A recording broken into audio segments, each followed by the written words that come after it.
All right. I'd like to call this meeting to order. My name is Adam Gretzinger. This meeting is being recorded. This is the Highland NAC meeting for September 13th, 2021. We did have to move the meeting from last week due to the city council race voters forum that overlapped with our regular time. That said, I'm Adam Gretzinger. I'm the chair, and we just need to introduce our board members. So let's go down the line with Annie, Konnette, Ryan, and Reggie in that order. Hi, I'm Annie. I have been a resident of Beaverton for just 3 years, and I am our treasurer and also run our social media.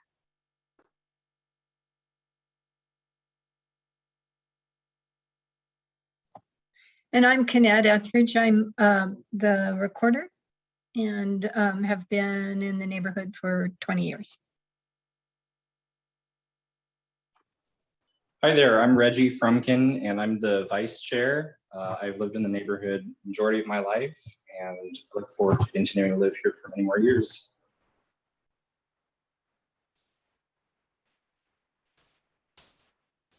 Shia. I'm Ryan, board member. I've lived in the neighborhood for about 4 years. Okay. I don't know if Juanita's here. Oh, good. Yes, I am. Yes, I am. Juanita Caporanis, board member. I've lived in the neighborhood for 56 years. Okay.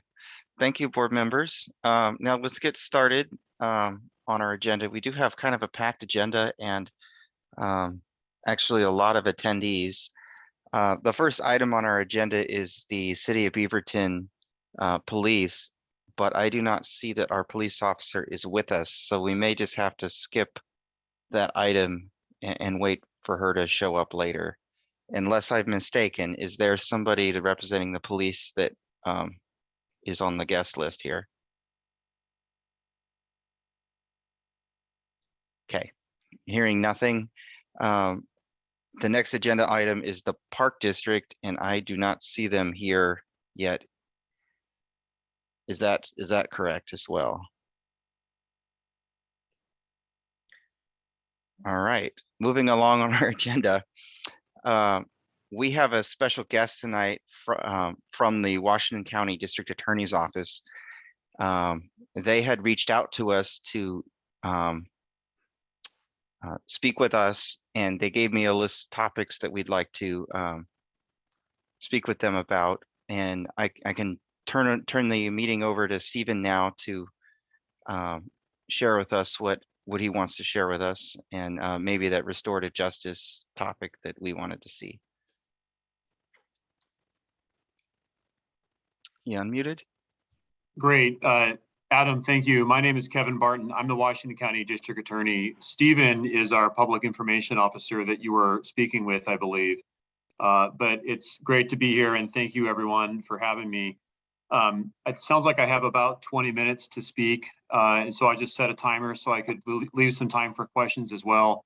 I'd love to be able to just have about 10 slides of a PowerPoint to share, if that's okay. Am I able to share my screen? Yes. Okay, great. I think you might need to, let's see, share screen. Hang on a sec. So you should all be seeing my screen right now. And please, someone yell at me if you can't. We can see it. Okay, great. So again, my name is Kevin Barton, and I'm the DA here in Washington County. And before I get into what the DA does and what our mission of our office is, I do want to just share a little bit about me so you know who's speaking with you tonight. I live here in Washington County. I live in Sherwood. My wife and I have 3 kids. They're all in elementary and middle school. And I've worked in the DA's office since 2007. I started literally in the basement of the office handling lower misdemeanor crimes, worked my way up through the office, eventually spending quite a bit of time handling crimes in our child abuse unit, where children are victims of sexual or physical abuse crimes. And then I ran for DA in 2018, and I've been serving as your elected district attorney since then. So I'm really happy to be able to speak with you. And I know that a lot of the issues that we deal with in the DA's office, a number of people have questions about it. You see it on the news. So I really encourage any of you to ask really any question you have. Nothing's off limits. If I don't know the answer or can't answer it, I'll just let you know. So the mission of our office is pretty simple. It's seeking justice and protecting our community. Really, every issue we handle in the DA's office comes down to one or both of those issues. And public safety, I believe, is a fundamental right that everyone living in our community has, rich or poor, black or white, male or female. Being safe, living in your community, feeling safe is just a fundamental right that needs to be ensured, especially in these difficult times. I understand that you'd like to hear more about our specialty courts and restorative justice, so I'm going to definitely do that. But I thought first what I'd do is I'd start with a bit of an overview about the office. So what you have on the screen in front of you is just kind of a menu of what I was hoping to cover tonight in 10 or fewer slides. And I'll start with a snapshot of the office. We're the second largest office in the state, serving the second most populous county in the state. Of course, the most populous county and the largest office is in Portland for Multnomah County. But we're very busy. We have over 130 employees. As you can see on the screen, we serve a little over 12,000 crime victims every year, and those are your neighbors, your coworkers, your friends, and your family members. We prosecute and handle a large number of cases that come to us, almost 12,000 cases a year. We don't file charges in every case that comes our way because the standard is very high. We need to be able to prove beyond a reasonable doubt. That means we have to be very, very, very sure that there's enough evidence to go forward on a case before we make the decision to move forward. And we end up in a typical year when we're not dealing with COVID restrictions, we end up taking about 300 cases to trial. And that's a lot of times what people think of when they think of a prosecutor. You think of TV shows like Law and Order, where you have people in court, and we do that in about 300 cases a year. We also are involved a little bit in some money issues. We collect money, or actually collect orders for money for crime victims who need to be compensated. That's called restitution. So if your window is broken and the person who broke the window is caught, the court would order that person to pay you back for the cost or for your deductible. We also help collect child support for parents who are owed child support from another parent. Restorative justice, that's one of the issues that I was asked to speak with you all about. And really, restorative justice isn't something separate from the work we do here in the DA's office. It's something that goes alongside everything that we do. So the definition on the screen in front of you is a good way of thinking, what is restorative justice? It's really a philosophy. It's something that exists alongside the work that we do in our system with a goal of repairing some of the harm that's caused by criminal behavior. And when we repair that harm, we want to, of course, do it in a just and equitable way. And we don't want to do it in isolation or separate from the community. We want to do it in partnership with the community. So there are some common examples of that, which I'll share in a moment, but some key components of what we look for in restorative justice approaches are on the screen in front of you. So, of course, understanding the impact of trauma, understanding that we need to do this, as I said earlier, alongside the community. Also holding people accountable, that's a key portion of it. It's not letting people off the hook, but holding them accountable to a high standard so that we can seek those just results. So here are just some examples of how you might see that in the system. The photo you have on the screen actually is me shaking the hand of one of our graduates from a specialty court called a Veterans Treatment Court. He finished a restorative justice specialty court program, and I attend every one of those graduations. I always tell the graduates there's really three happy things that happen in the courthouse, and those are marriages, adoptions, and graduations from our specialty treatment courts and programs. And what they all have in common is, of course, they symbolize a new beginning. So what we do in our philosophy in Washington County is we incorporate these principles of restorative justice in all different aspects. So we have victims who are participating in the justice system by giving a statement at a sentencing so the offender can understand the gravity of the harm caused by his or her criminal behavior. That's also what's called a victim impact panel, where we have offenders who sit and listen to victims sharing how these types of crimes have impacted them. We have civil compromises where people are able to reach a resolution outside the criminal justice process, and we dismiss those cases when they reach that resolution. Sometimes we have people participating in community service. It could be something like seeing a road crew by the side of the road on 217. We have many different juvenile programs where we work with our youth, people who are under 18, who find themselves involved in the system, but we believe that we can do a lot of work with the youth to kind of right the ship so that where they're not involved in the system as adults. And that really dovetails into our specialty courts and treatment programs. The thing about a specialty court is this is something that you would not have typically found in a DA's office maybe 20, 30 years ago. It's a very 21st century approach to criminal justice. And the goal of these programs is to figure out, why are we here?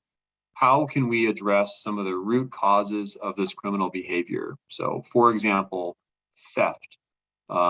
Generally speaking, in my time as a prosecutor, I've come up with 2 reasons why people commit the crime of theft. By and large, the first is greed, and there's really not much we can do about that. If someone, wants your car because your car is nicer than theirs and they steal it, there's not really a program for someone like that other than jail.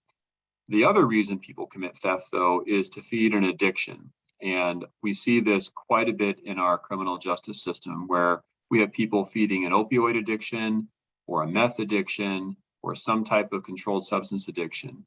And there, we believe that there's an opportunity, not for everyone, but for many, to try and address that root cause. Why is that person committing that crime of theft? And how can we stop that addiction so we stop them from committing that crime in the future? It means holding them accountable, but it also means making them go through a drug treatment program with the goal of graduating at the other end. So that's just an example of how a specialty court might work. And a specialty program might last 2 years. It is a very hard program, difficult to graduate. Some people fail along the way, but those who succeed, we've found great success in setting them up for a better path forward. And at the end of the day, they're living in our community, your friends and neighbors and my friends and neighbors. So it's in everyone's interest to set them up for that success. So I don't have time to speak to you about every specialty court and program that we have, but I wanted you to know that we've got quite a few. In fact, examples of what we have are on the screen in front of you. And as you can see, some of them deal with drugs issues, some deal with mental health issues, some deal with PTSD that veterans might face, some deal with homeless issues that we're working on now. And I'd be happy either to answer questions later on or to come back some other time and dive into the details on any of these. I also wanted to finish by just giving you 3 examples of some programs that I'm working on as DA. One beautiful part of my job is I have an amazing platform. I get to promote different programs, and here are 3 that I really strongly believe in. The first is called Building Bridges of Understanding, and it's an effort that started about 6 years ago. We meet annually for a large event. Really, we try and bring together people from diverse perspectives, law enforcement, non-law enforcement, community-based groups, and trying to address some of these issues that you sometimes hear about causing social strife. So racial justice issues, equality and equity issues.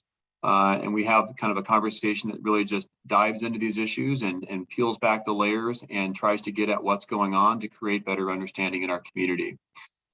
The next one is an initiative called the Family Peace Center that I'm working on, where we're bringing together a child abuse clinic called CARES Northwest and a domestic violence center we have in Washington County called our Family Justice Center. Co-located, state-of-the-art, brand new facility so that any family that's dealing with trauma of any type, but especially those related to child abuse or domestic violence, will have one place to go to address that. And the need is urgent. In fact, just on Friday night, we had a homicide here in Washington County on Cornelius, domestic violence related homicide happening in front of children. And so the trauma that those kids have experienced by witnessing what happened to their mother will be something that we want to try and address. And that's part of our effort to address what's called adverse childhood experiences, or ACEs. So we're working on that project to build this new facility. And I'm proud to say we received $6.65 million in funding from the legislature to be able to bring that about here, hopefully the next year to 2 years. And then finally, I'm going to stop talking here in a minute to save time for questions. But finally, I wanted to share with you something I've been working on now for the last couple of years. I realized that we could do more to increase the diversity of the employees that we have in the DA's office. It's important, I think, that our 130 or so employees represent the diverse community that we serve. And we've struggled when it comes to recruiting diverse employees. Right now, we're about 25 to 30% BIPOC in terms of our minority employees, which is pretty good because it's about the same as the community, a little bit better. But we're still trying to make sure that we can increase that diversity, recruiting, and retention. And one thing that we've done to try and do that is we realized there was no diversity legal job fair that existed for attorneys in Oregon. It just didn't exist. And so we thought, well, if there's no such event that exists, we should create one. So a little over a year ago, we got together with different people in the community, the legal community throughout the state, and we put up the first annual legal diversity job fair. That's for lawyers and for non-lawyers who work in a legal setting. So a legal secretary or a paralegal or support staff. And we put that on virtually last March. The flyer is on the screen in front of you for last year's event. And it was just a resounding success. As you can see the numbers in front of you, we had quite a few participants despite the COVID issues. We did everything virtually, of course. And we're setting up to do that again this coming March. So those are just 3 examples of how I've been able to use my platform as DA to promote some of the issues in our community, and thought I would share those with you. Now I think I've got a few more minutes for questions, so I'm going to stop talking, stop sharing my screen, and I'm happy to answer any question anyone has about anything. This is your chair here. For folks that are using the phone, it's *6 to request to talk. For folks that are using the Zoom client, you want to use the raise your hand feature or type a question in the Q&A or chat box. It would be nice if you ask one question and then let us get to others before you ask a second one. Do we have a first question here? All right, okay, there you go. Konnette. A few years ago, and this was before your tenure. Oops, there's something in my screen. Kevin, but a young woman died while in custody of drug withdrawal. And I've been concerned about how we treat patients that are in custody, both incarcerated patients, I'm a nurse, so I go to that default, clients, I guess, if you will, and those that are awaiting trial.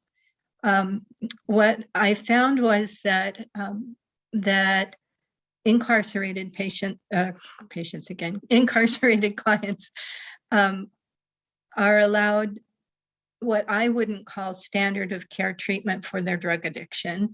They are allowed to form meetings and that sort of thing, but they're not allowed counseling and maybe some drug planning therapy for treatments and that sort of thing.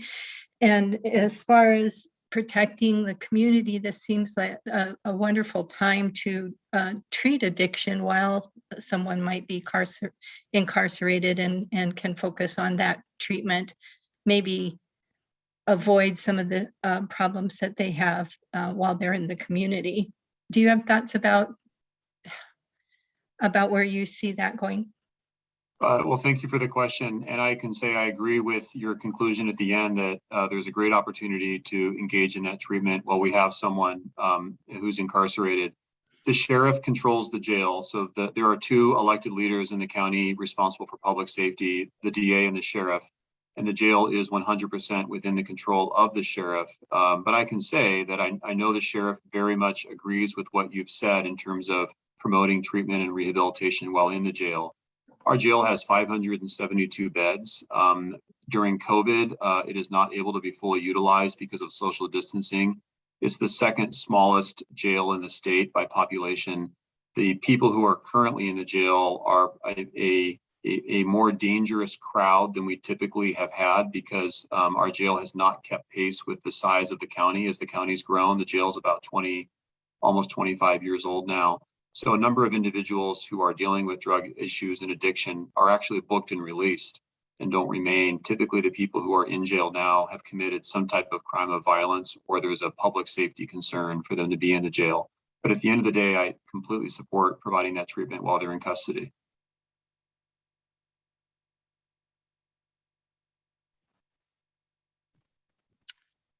Okay. And while other questions are being asked, folks can raise their hands or type a question in. Do we have a next question? Annie, go ahead. Yeah, so I really appreciate you coming. I learned a lot about what a DA does in preparation for this. And so I have kind of a slightly different question because I really appreciate everything you shared. And so I don't want this to sound like this is my only top priority, but I think it's a good question to ask within this group. So as the DA, you kind of get to set priorities and set criminal charges from what I understand. And so with kind of 2020's discussion around police brutality and kind of the role of policing going forward in our society, I wanted to hear kind of, I'm new to Oregon, or relatively new to Oregon, so wanted to hear a little bit about kind of what power you have and what power you don't have, and kind of if a situation like the Derek Chauvin situation came about within our county in the future, hopefully never, but if something like that had happened, as a DA, would you press charges? How would you handle that? And what would be potential responses that you could handle to make sure that, as you talk about public safety and accountability, that police officers are also included in that definition as well? Well, thanks for asking a really easy and simple question, Annie. Let me start by saying I love the question, because you can't live in our society in 2021 and not be aware of those issues. So I think it's entirely appropriate to discuss. I absolutely would prosecute a case if we had, God forbid, a situation like the Derek Chauvin scenario. One of the difficult parts of my job is we deal with all sorts of cases that come from all corners of the county. As you saw earlier, 12,000 or so cases a year. There are times when we need to prosecute police officers. We're prosecuting 4 police officers right now. We also prosecute teachers, nurses, Boy Scout leaders, coaches, and regular community members. So, you know, all of these professions have humans within it. And our philosophy, my philosophy as DA, is our starting point is the law. So you asked me about setting priorities. I always start with the law, and we try and apply that law equally and equitably to everyone who comes across our desk, so that people have faith in the office not being political one way or the other. So in Oregon, district attorneys are nonpartisan, meaning we don't register or run as Republicans or Democrats. I'm politically unaffiliated. You shouldn't be able to look at a DA or the decisions made in a courthouse and know, is that a Republican or a Democrat or an independent? Because of course, none of that should matter. We have made some difficult decisions to prosecute police officers in some excessive use of force cases. And we're continuing to move forward with those cases now. And that does create some tension when you run into, you know, like a friend of that police officer in a hallway. But that's the job that I was elected to do. And that's the role that our prosecutors have in the office. But primarily we serve the victims. So we always think about who is a victim of a crime. So if there's an issue where there's excessive use of force, we have someone who's a victim of that crime, and our goal is to try and serve them. So I hope I've answered your question. I tried to touch on all the issues you brought up. I'd be happy to dive deeper into any particular area. And Kevin, you might want to adjust your lighting on your face. It's kind of odd. Yeah, sorry. It's not a virtual background. I'm in the office still. How's that? That's great. I just wanted to ask you, is the DA's office appropriately staffed for a county of our size? You did mention the jail, and I've known that it was too small for years, that it's been too small. And is the office over relying on plea deals because of the staffing levels and the funding levels? Well, there's two questions there, and I'd like to answer them both. So are we appropriately staffed for a county of our size? No, we are understaffed, in my opinion. It's interesting in this environment where you hear people advocating for defunding police, defunding public safety, or divesting. The reality is we need bodies to do all the programs that I mentioned. We are about half the size of the Multnomah County DA's office. We are about half the budget of the Multnomah County DA's office.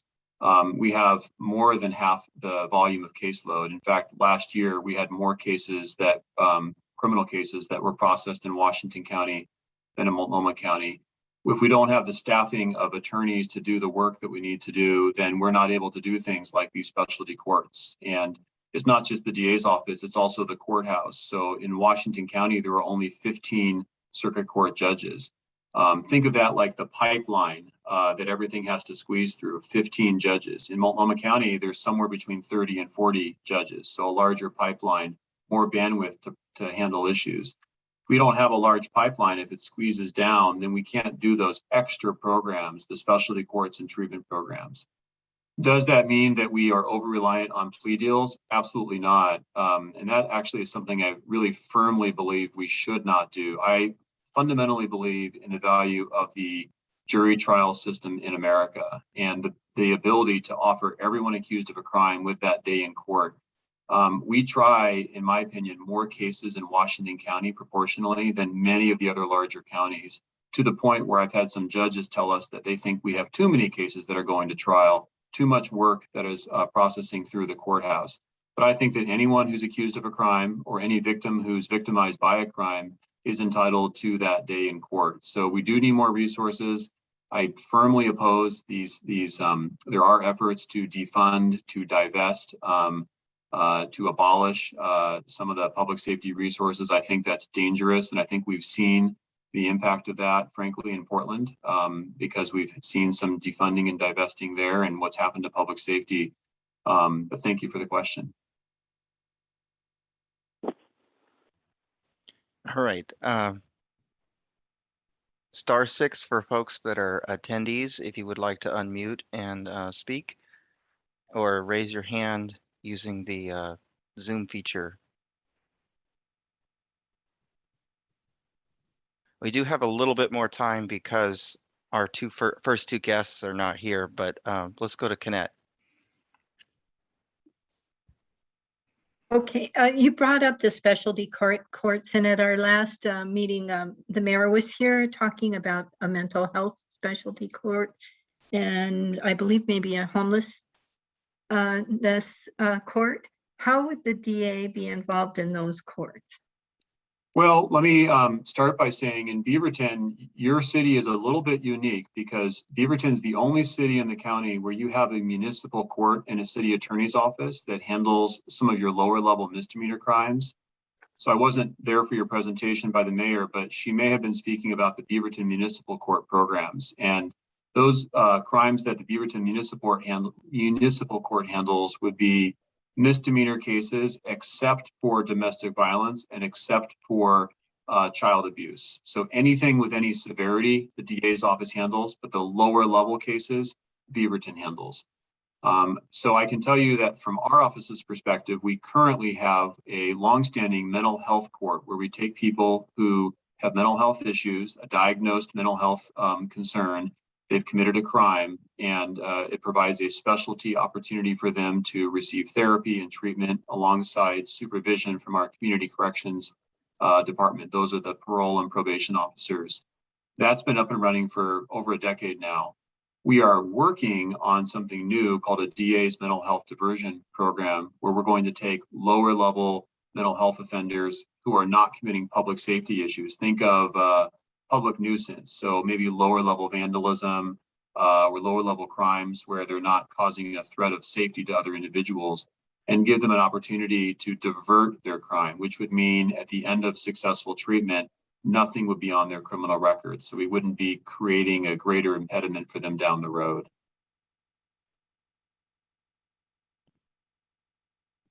And I'll just say, as on the topic of resources, I've proposed this now for over a year to our judges, and I've been told we don't have the resources to do that. So it's this push and pull with, if we had more resources, I would hope to be able to do that. And I'm pretty persistent, so I'm continuing to push so we can move that forward because I think it's important. Okay, so I have kind of it's a two-part question. So as we talk about the idea of resources, how do you get more resources? And then the second piece is in terms of, you talk about being under-resourced and being kind of, after a crime is committed. And I'm sure you see a lot of repeat offenders or similar situations over and over again. And so as we talk about public safety, in your experience, what would you say would be like prevention things so that you could kind of explain, how you don't have to use so many resources and how do we prevent crimes, but also how do we get more resources? Okay, thank you. Yeah, let me try and address the questions then. So the DA's office budget, it comes from really 3 different sources. We receive some grant money, so we apply for grants to do programs. For example, we applied for a special federal grant to prosecute cold cases, cold homicides that have occurred 30 to 40 years ago. So that money comes separately and we are able to receive that. So one revenue stream is grant. There is a public safety levy, which is approved by the voters every 4 to 6 years, I believe every 6 years, which is essentially, think of it like an additional tax that you pay for your property taxes. And that allows us to have additional resources so that we can provide some of the services that I've described. The voters have consistently approved that over the last 20 years. But the bulk of our money comes from what's called the county general fund, and that's allocated by the Board of Commissioners, or the 5 county commissioners who represent the citizens in Washington County. Every year in the spring, they review the budget and they decide where to spend the county's general fund money and what different areas of the county. And it's everything from DA's office to Sheriff's office to Health and Human Services to the Land Use Department. All the different things that the county government does. The second question you asked about how can we essentially do better so that we can prevent some of this stuff coming our way. So it was an excellent question. And that is the billion-dollar question in our society today. I think one big way we can do it is by being proactive with trauma. So that Family Peace Center project that I mentioned to you earlier is an effort to address children and younger people who've experienced trauma so that we can address that ACE that they have, that adverse childhood experience. You can Google that if you want and read about it. There's a whole great website on the CDC's website about the impact of ACEs. But if we can address that when they're younger, all the studies show that kids who have more trauma are more likely to be suffering from mental health issues, addiction, homelessness, and even interaction in the criminal justice system. So I think, to put it bluntly, hug them at 10 so you don't have to lock them up at 20. Do more with them when they're younger, and I think we'll see a generational impact. Okay, I know we've asked you a lot of questions. Let's just do a couple more. Konnette has another one. I did want to ask you about the state's DUII strategy. If you feel it's working, needs some changes, you're kind of in a unique position of having so many. We had reviewed them as a neighborhood, just how many there are in Beaverton in our territory. What are your thoughts on that now that you've almost served a whole term, I believe, so you've had quite a few? That's right. And before I was the elected DA, I worked in this office for quite some time. So DUII or DUIs, they're a real problem. It's a growing problem. We've had an increase in traffic fatalities here over the last couple of years. We've had an increase in DUIs. The proliferation of controlled substance and the decriminalization of methamphetamine and heroin and the use of other controlled substance has added to the complexity. So we're not talking about drunk driving anymore. We're really talking about under the influence of any variety of controlled substances, multiple sometimes. I just called 911 about 2 weeks ago. I was driving on I-5 and I was behind a driver around 11:30 noon with my kids in our minivan, and he clearly was intoxicated. Waited a while, then I thought someone should call someone. Then I thought, wait, I'm the DA, I should call someone.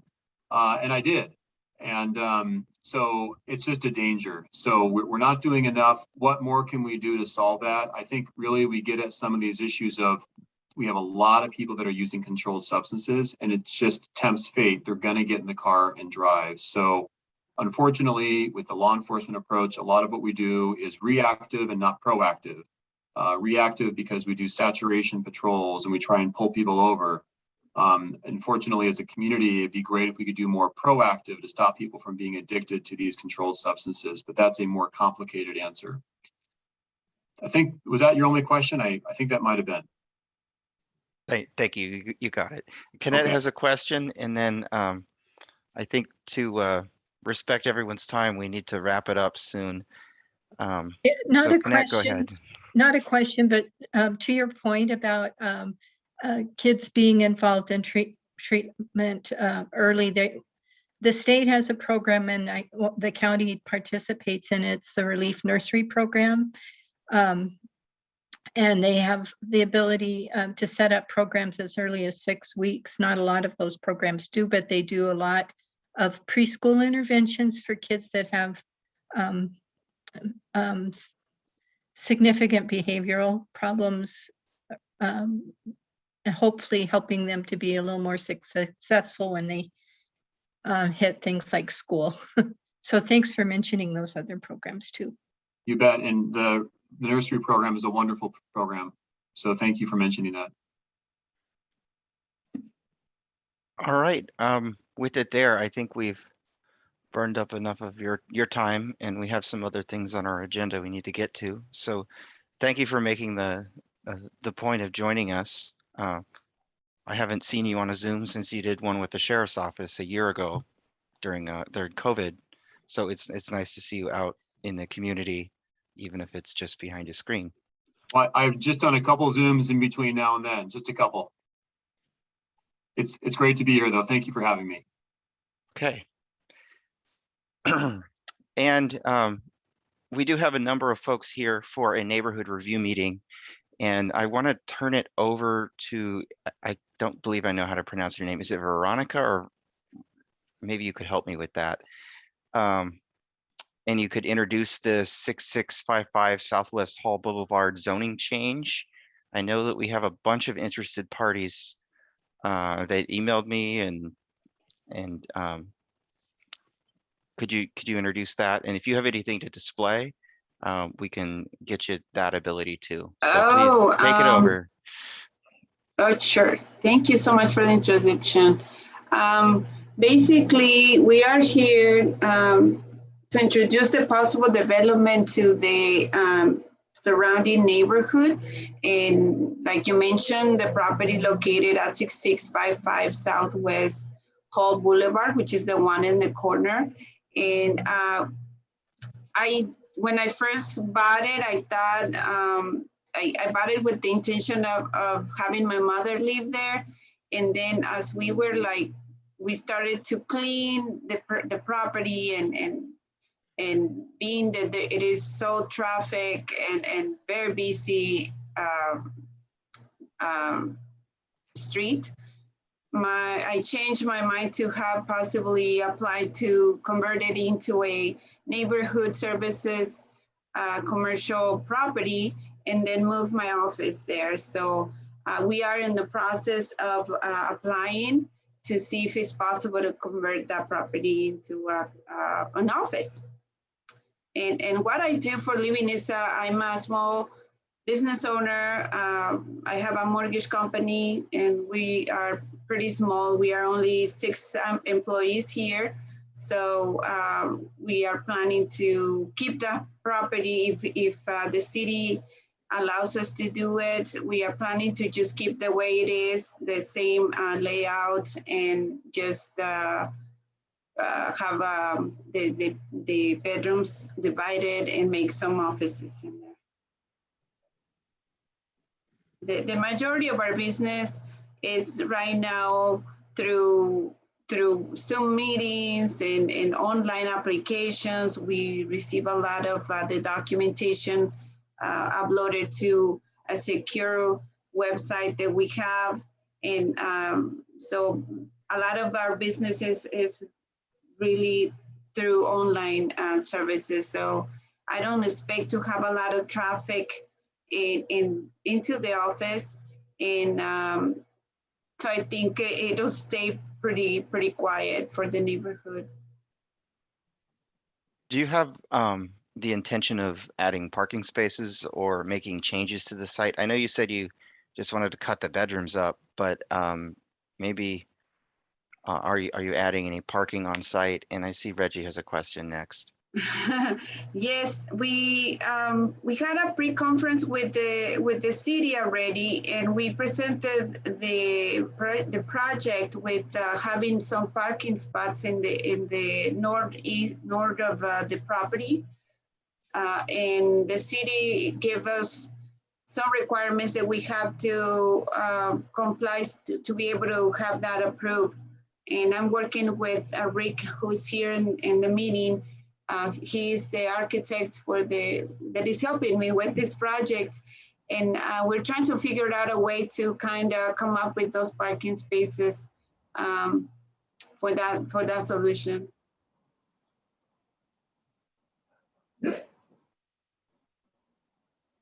So Reggie, do you want to ask your question next? Sure. Yeah, thanks for being here. I totally support the idea of Devlin, be quiet. the property as is. I think using the existing house as an office is fantastic. I have two questions. My first is I saw that a lot of the ash trees and possibly oak trees in the swale area, the drainage area on the north side of the property were cut down after you purchased the house. Why did you do that? Well, some of those trees, they were already damaged with the windstorm that we had. And some other trees, they were already, literally, they were dry, they were dead. So I called the city before I cut them, and then they said that as long as they were inside of my property, that I was able to do it. So since they were already damaged by the windstorm, and some of them, they were already dry, I just went ahead and cut them. Will you be replanting any to make up for the loss of trees and tree canopy? Definitely, if the city requests that, I will definitely. I'm planning to leave the north area the way it is because I know it's a wetland. So if anything, I want to decorate with maybe a Japanese park kind of garden kind of theme and make it nice and presentable. Okay, that's awesome. Hall Boulevard is an area that has a lot of air pollution and there's not a lot of shade along the street in many parts. So I would love for you to consider large maturing trees along the front to help shade the sidewalk and provide extra benefit and beauty to the public compared to like small Japanese maples, which don't contribute much. Yeah. You can't. Definitely. Reggie, can I address the tree issue? I want and Yeah, I can save my second question for later. I live on the. Oh, I just wanted to tell you about the tree. It's a lot of them were self-starters and they didn't have good root systems, and a lot of them were rotten. I had a beautiful oak tree in my backyard that was growing mushrooms, and unfortunately I had to cut it down because oak trees, which you can't tell from the outside, rot from the inside out. And so I had to take a lot of my trees down. And because we have standing water there, I'm not sure where this water comes from. I'm not sure why we have to deal with it, since the city has elaborate cisterns on the other side that take in all this water, and it's a lot of water. And we have a hole, literally Vernoica on her piece of property has a hole that's supposed to take all the water that trails down this entire mountainside here. And everybody, I am the lowest place there because I end up with all the water because Veronica's property is higher than mine and everybody else is higher than mine too. And so I'm the one who deals with most of the water. I certainly hope the city's not allowing creeks and wetlands to be filled in anymore. Hopefully not. But anyway, Charlene and Vernoica, I'd love to partner with you on behalf of the tree subcommittee. We're having a tree planting event this November, and we can make special offers to you to plant trees inside the property line if that's something you'd like to take us up on. You have to just decide by mid-October. I've posted our email in the chat, highlandnactrees@gmail.com. We love to help plant trees for you through a community effort and help restore the tree canopy that's been lost over the years.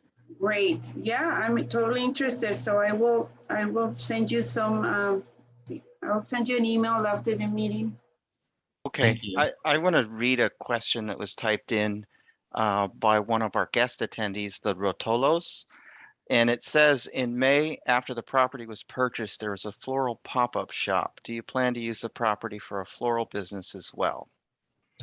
No, that was just one time kind of thing that I decided. I let my brother, he owns a flower shop, and he asked me if he could do it. And just for the Mother's Day kind of, he had a lot of extra flowers on his shop, and I didn't think it would make a big deal just for doing it at one time. Yeah, you might do that at the church in the future and find some better parking with their cooperation. And Annie is next. And then I see we have another one lined up after Annie. Yeah, so I am a little bit confused on kind of the project development process. And so this is kind of just a general question to whoever's best suited to answer it. Kind of, I know, what level of project is this? And is this just to let the community know and then the city gets all the final decision? Or like, what can someone kind of explain kind of where we're at in the process, and like where residents, like, are you just letting us know what's going on, or how does this work? So my understanding, since I started the process, is that I called the city. I got the list of the requirements, and that one of them was to have a pre-conference call with the city, which we had. Then they gave us a list of the requirements, and one of the requirements is to hold this meeting to just announce the possible development to the neighborhood. I believe that after this meeting, we have to have a hearing. I believe that's what the next step would be. But I don't know if anyone here, maybe Adam knows, or someone from the board. Yeah, Konnette probably knows the development application types, and I suspect you're 2 or less. Is that right, Konnette? And then 2 or 3s require, I'm sorry, 2 or 3s require a neighborhood meeting, and 4s. Actually, it's level 3 application, and it would be something that I think it's the change in zone that's triggering this meeting. Right. Mm-hmm. Right. And it's, from our standpoint, it's just so we have an opportunity to provide feedback. The ultimate decision is made with the land use planning people that you've already been working with. So, Konnette, what is your title with the city? I'm not with it. You're not with the city? No, I'm Elena is with the city. Yeah, I there's think only one Elena's with the city, and I don't know who you are. So Konnette is the board member here, and we are a volunteer board of neighbors that are elected from within the Highland neighborhood. And Elena is our city representative that's here. So the rest of us are just citizens and the folks that you brought in. I am the representative from the Highland Neighborhood Association to the Beaverton Community Involvement Committee, and that committee has a land use responsibility that I try to help with, but some of the land use issues are A bit much. complicated. Yeah. All right, I have unmuted the next questioner and it's a duplicate name, so maybe you could introduce yourself. Yeah, I'm Steve Sibelman. Sorry, I can't figure out how to change my name. It's probably just how we got into the conference to begin with. My question has to do, speaking of land use, with the use of a zoning change, which seems kind of like very broad. And I understand your current plan sounds like it's pretty low impact. But down the road with that zoning, another occupant of the property perhaps could do something else instead of just making a variance to the current zoning. So maybe someone can shed some light on that.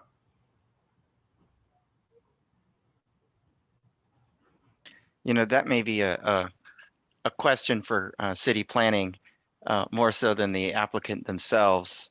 But I'm wondering if Rick could maybe answer that because he's probably dealt with this. Yeah, I can try. I'm sure I won't give a very complete answer. And you're right, Adam. It should probably be something for the city planning. I think the intention is there'll be enough of an investment in the property in terms of just renovating the interior, trying to work out how we're doing the parking.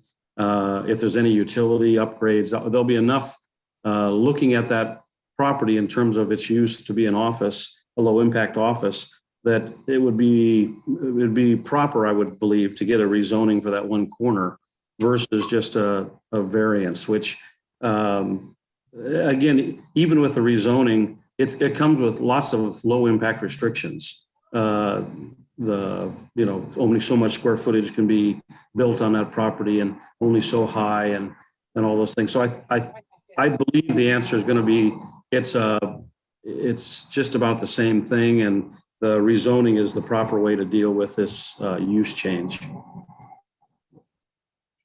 And Reggie, could you take it away? Yeah, so I will share my concerns. I'm very concerned about the idea of this property being rezoned. The property owner to the south at 6675 has expressed on record of wanting to rezone his lot, which is a quote unquote investment property, to the neighborhood commercial. So there would be the possibility of consolidating the lots in the future and then building something which, the city's zoning definitely is very liberal as far as what they're allowing people to build nowadays, because they're trying to get more land use types in. So the event of redevelopment of one or multiple adjacent lots would be catastrophic for tree canopy along this street. The lots along Hall Boulevard serve as a crucial buffer for the Highland neighborhood, as well as a reservoir of mature historic trees, especially for the residents along Hall Boulevard who are subject to increased air pollution, noise, and other hazards and livability concerns from Hall Boulevard. So is there any other way to accomplish Vernoica's goals of having her business move in here without a zoning change? Rick, I'll just kind of jump in. I don't think there is. I mean, the use required for this is I'll be right in. use.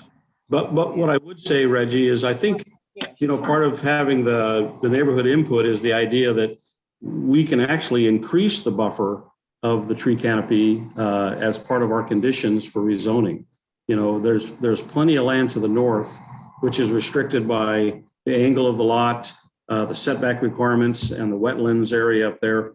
I think there's the opportunity to significantly increase the tree canopy and the buffer through landscaping and vegetation and tree canopy.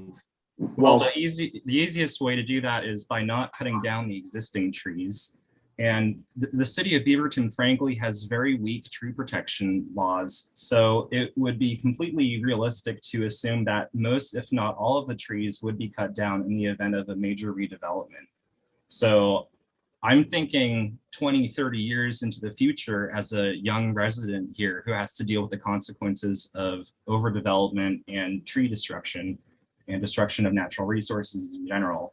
So I think I would like to see this business happen, but I don't support the rezoning to neighborhood commercial. I think this sets a dangerous precedent for other properties nearby, and this would have detrimental long-term impacts on the environment and livability of the neighborhood, not just for Highland, but for those across the hall. Well, Okay. for what I have learned from the previous pre-conference that we had with the city, like Rick mentioned, there are setbacks and there are regulations that would not allow us to build anymore to the north. So if that's your concern, we definitely would not be able to build the north side of the property. Yeah. Can somebody tell me what the north side is? What's the north side It's of the the corner, Charlene, is the corner where that is facing the church. Okay, all right, thank you. Yes. Now, Charlene, you were next. Is that your only question? No, that's not my only question. My big concern is, like I said before, the water issue, which I'm not sure what anybody's doing, but I don't want to be the responsible party for having, the Willamette River run through my backyard. I was given permission by the city of Beaverton planner to put dirt there, which would have raised my yard, which would have shoved it all into Veronica's, which isn't fair either. I want to know what the city is planning, and this was a wetland, and I'm not quite sure how it got overlooked by the water commissioner or whatever, whoever, how it got overlooked, what we're going to do to eliminate this, and the problem of taking out all the undergrowth from back there was that now I am totally open to Hall Boulevard and the noise that it does. I was planning on planting trees like willow trees, so not only would they block the road, but they'd suck up a lot of water. I am very into planting trees. I have gotten several trees from the forest department also. But what are we doing? What are we going to do to try to block the noise that's going to come from all this vegetation that's disappeared for the neighborhood? Because I live in a cul-de-sac and literally it's very loud. It's very ugly to look at. I mean, am I the one who needs to plant the trees and just take care of that?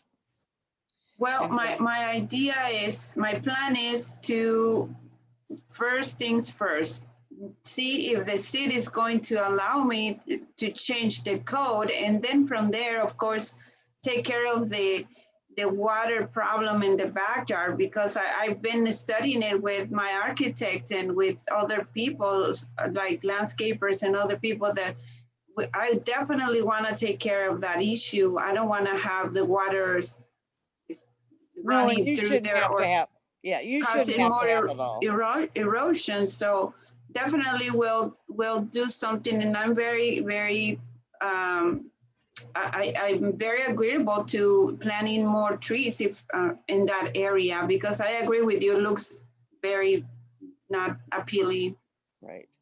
Well, some of the trees, like you said, I don't know how well Reggie has looked at the trees, but a lot of them, they're not salvageable. I mean, you have to face reality. They're 40 feet tall and they're, unfortunately they grew on my side. So all the limbs grew towards my house. No limbs grew on the back side of the tree. Your limbs all grew towards your house and none on the back side. So they're all tree heavy on one side. And that's a big issue. And it doesn't work that way. Is the city willing to put up a barrier wall like they did on the other end of the Highland neighborhood? There's no one here from the city that could answer that sort of a question. Okay. But if you do want to ask the city that question, you probably need to get it in the transportation improvement plan discussion. If you could send me your email, I can try to connect you with someone that can help you more with that. I apologize. I just don't have that much That's information. okay, Elena. I mean, this is all I'm not prepared for this either. And I just want the best for everybody. I want Vernoica to get what she wants. I want the water issue, which should have been addressed years ago, to be addressed. And I want to not hear the road. It's not a welcoming thing. And it's just not. And just another thing on the water, if I could interject, it is possible that the water could be resolved by addition of bioswales, which there are buckets of money that Clean Water Services can fund. There are buckets of money from the city and potentially the feds if the infrastructure bill happens. So that is some of the water is coming from the road, and your impervious surfaces on your properties. But bioswales are a good answer in that area. Even if they're not adjacent to your properties, but nearby somewhere, they can help.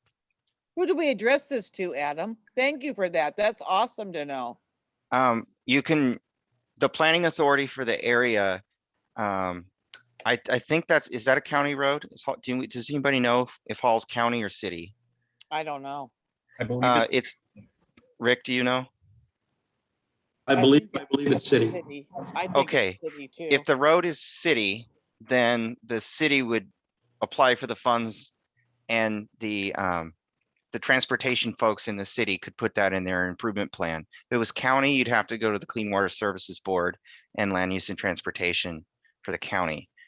But if the road's city, it could be as easy as give Elena your email, and that's one of the questions you ask. Now, let's move on to Annie, because I see she's had a question for a while. Thanks. So I think Rick might be able to answer this a little bit better. I really appreciate you coming and being really open to all of this. And I know I kind of have followed the history of that property. You've done a lot of work on it. And I know it was needed a lot of work. So my questions, it's right at that intersection of 22nd and Hall. Hall has been getting a lot busier. 217 is going under construction for 4 years.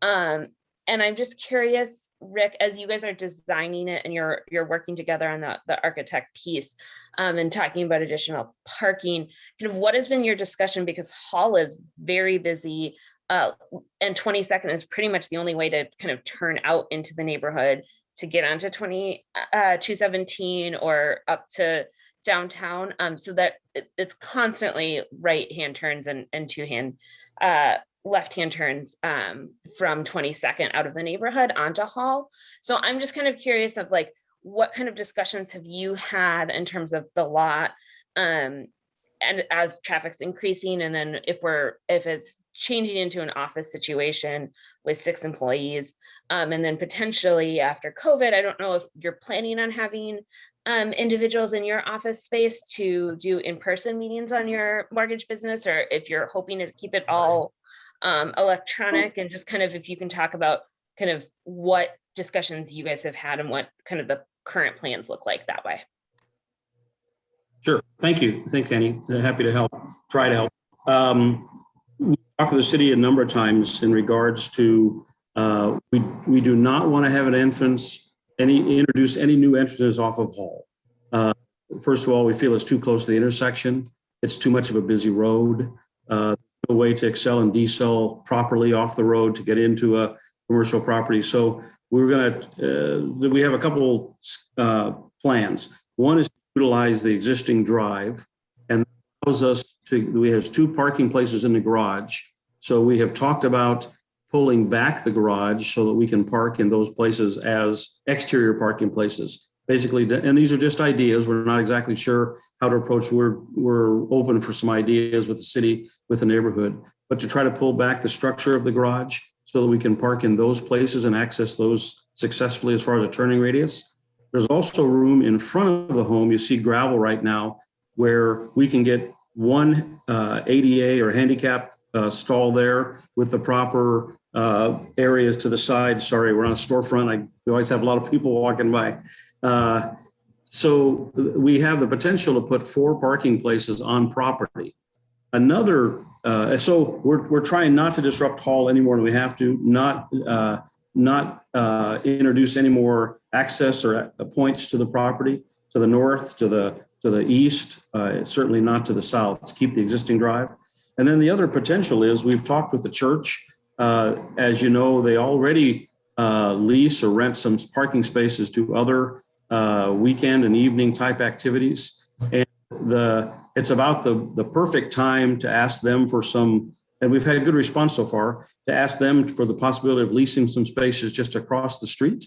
So they already have all the facilities set up. They already have the safety of the parking. It's directly adjacent to our property.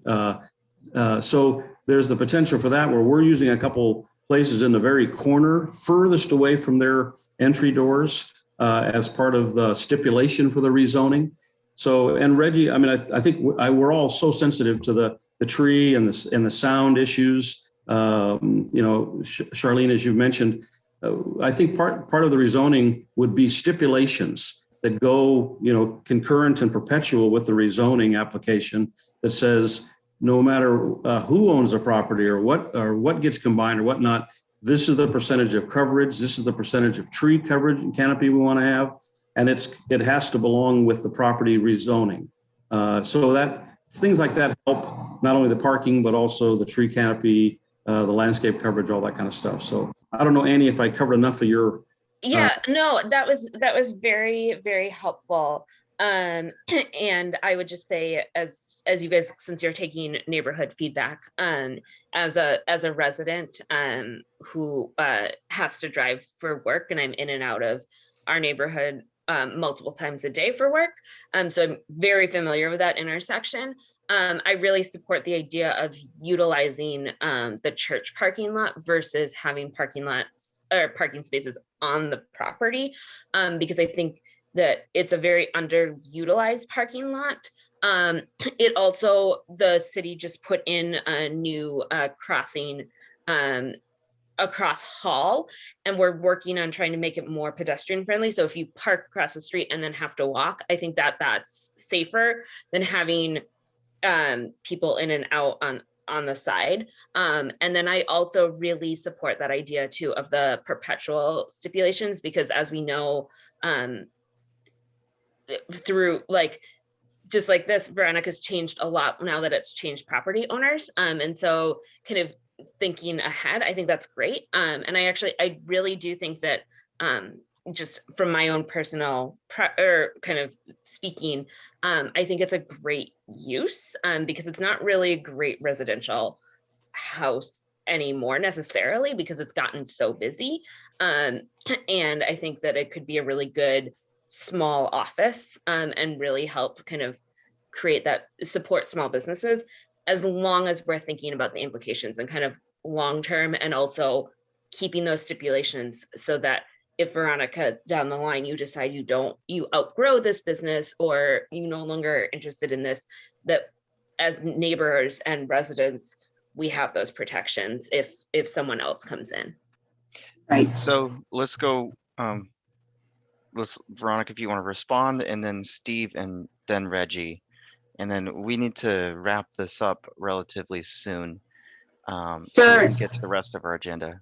So someone asked the question about how many employees am I thinking to keep, and I said we are 6 persons, and the office would only allow 6 offices for what the plans that we have based on those plans. And 3 of these, or sometimes even 4 of us, work remotely from home, especially now with the COVID, and we're getting pretty used to that idea of working remotely some of the days of the week. I have an employee that lives in Clackamas, and he only comes to the office once a week.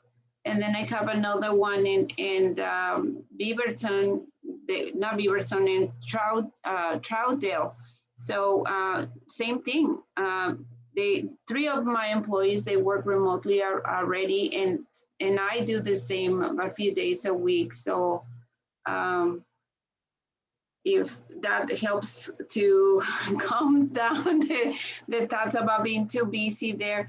That's how we have it going on, and it's been like that for a while.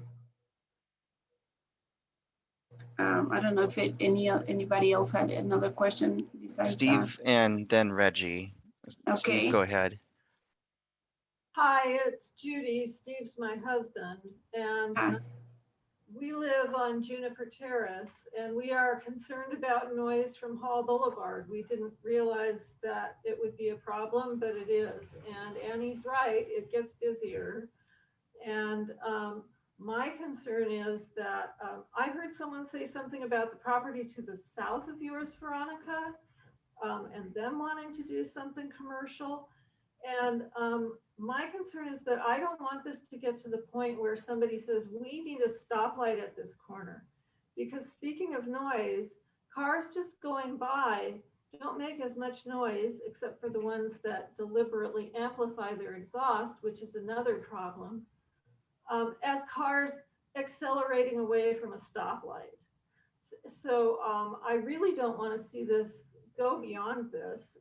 I would welcome you to the neighborhood, Veronica, but I don't want to see it go beyond this to where that becomes necessary or people are wanting to see that. Well, no, I don't think that none of us here, we have we drive like we are a pretty mindful group working here, and I don't think that we will in purpose be making extra noise or do it in purpose. No. I don't know what else to add to that. But what was this that somebody said about the property, the people in the property to the south of you also wanting to do something commercial? Hello? I haven't heard that they had those intentions. The neighbors next to me at the south part of it, they are renting, and they just recently moved into that property. Okay. Yeah, so the property to the south at 6675 is owned by Bruton Properties LLC. The owner address is 12855 Southwest 22nd Street. So them wanting to convert to neighborhood or NC zoning came up when the 6780 Hall Boulevard property it went under development review. So I'm concerned especially with consolidation of lots in the future. Changing the zoning to NC would definitely benefit you financially, Veronica. So that is a big concern that this could have long-term detriments. We just saw the Hearthstone retirement home on Hart Road have a development proposal where they want to destroy 5 single-family houses with trees, mature trees. These are historically low-income houses. So this is causing a lot of destabilization and even gentrification for the neighborhood. So I'm especially concerned about the precedent of adjacent properties to this one that the Bruton Properties wants to redevelop. You know, and if you were eventually to sell to a developer with the other property in conjunction down the road, or even if it's a future owner, like you sell to someone else and then they want to sell it to a developer. This is what I think we're generally concerned about, how the NC zoning could cause a lot of long-term destruction and negative impacts to our residents. So that's, I mean, that's my time for the question, but that's essentially why I don't support the rezoning. I would love to see an alternative plan come forth, which doesn't allow the property and the land and natural resources to be destroyed and exploited in the long term. Well, like I said before, this particular property, it's already protected, the north side of it. Nothing is gonna happen there. even if I sell this property in the future, it's already protected because it's a wetland and nobody can build there. And so that's one of the things that I wanted to address. The other thing is, any city will have a chance to grow, and that's gonna, if you look at it in a positive way, and the benefits of the growth of a city, this could potentially be a positive thing instead of looking at it as a destructive thing to the city. So I appreciate your thoughts and your optimism. Unfortunately, the city of Beaverton has a very negative, consistent track record of allowing developers and real estate speculators to destroy the land and take out as many trees as they can get away with, which in many cases is all of them. And that's what we see year to year. So this is kind of the root of our concerns. I would be too if this property was bigger than what is already. It's not like we're talking acres here. Like, yeah, like I'm not so concerned with this property, but really the precedent that it would set for adjacent properties to the south, and then possibility for combining those lots for a mega development in the future. Yeah, it's mostly the property to the south. Thank you for your time. We do need to get back to our agenda. It sounds like you have not yet applied for this, and that this is early in it, so I haven't seen a application and the site plan. I believe we need to have another neighborhood meeting once you do that, and just let me know and we'll get that scheduled for you. Okay. But if you can try to preserve the wetland as much as possible and add tall format trees, I think you'll get a positive impact from this group. And it seemed like the church parking was good idea. yeah, was liked by many. And Andy, if I can jump in, we appreciate very much the input. And despite the concerns, I think the purpose of this is to take those concerns and turn those into a positive. Just to come back with a plan that then, as Reggie mentions, takes off the table the prospect of if and when you combine property, or if something happens, these stipulations still belong to the property. And therefore, any future development or any future combination or new owner, they are required to continue the stipulations that go along with the zoning. And that'd be a typical process that you say, yeah, we'll allow you, we're okay with this soft rezoning. You're on a busy corner. It doesn't make for a great residence, the shape of the property, the adjacency of the church and the Hall Boulevard. But if you do these things to your rezoning, then it seems this would be a very appropriate use for this transitional piece of property. So I think we can put, and we'll take this from the meeting, that we need to incorporate stipulations that retain the property and make this a good property for buffer and tree use and everything else that the neighborhood wants. We can do that. Definitely. Okay. Thank you. And we know it must be hard to be a small business owner these days. And, thank you for coming into our neighborhood, both to, employ people and just to talk to us about the property. Many businesses don't even bother. So thank you for joining us. And we're going to return to our agenda, which we still need to get through. I know there's a lot of folks here. And I just want to make a short announcement. If folks were only here for the first two topics, we are having elections for our future board coming up in November. Or is it October? I actually forgot. You've said October in the past. Okay, it must be October. So if folks want to get involved in the NAC, we do have plenty of board seats and opportunities. And I do see that I missed the Rotolos. They had asked to talk. I have let you talk if you click *6 on your phone, or accept the invite. Can you ask your question real quick? Can you hear me? Yes. Okay, yeah, no, it was more of a, question in regards to just hearing about the rezoning and this becoming potentially an office space. Great to have the clarity and kind of understand more of the what. But my question is more around the why. With the impact of COVID-19, there are so many offices and so many spaces already developed to conduct business, and spaces that that you could lease or what have you around the neighborhood to support the neighborhood in that manner. Has that been considered versus a rezoning of the property, since you don't want to use it for somebody to reside in? Well, I'm already renting right now. This office where I'm at, I've been here for almost 3 years.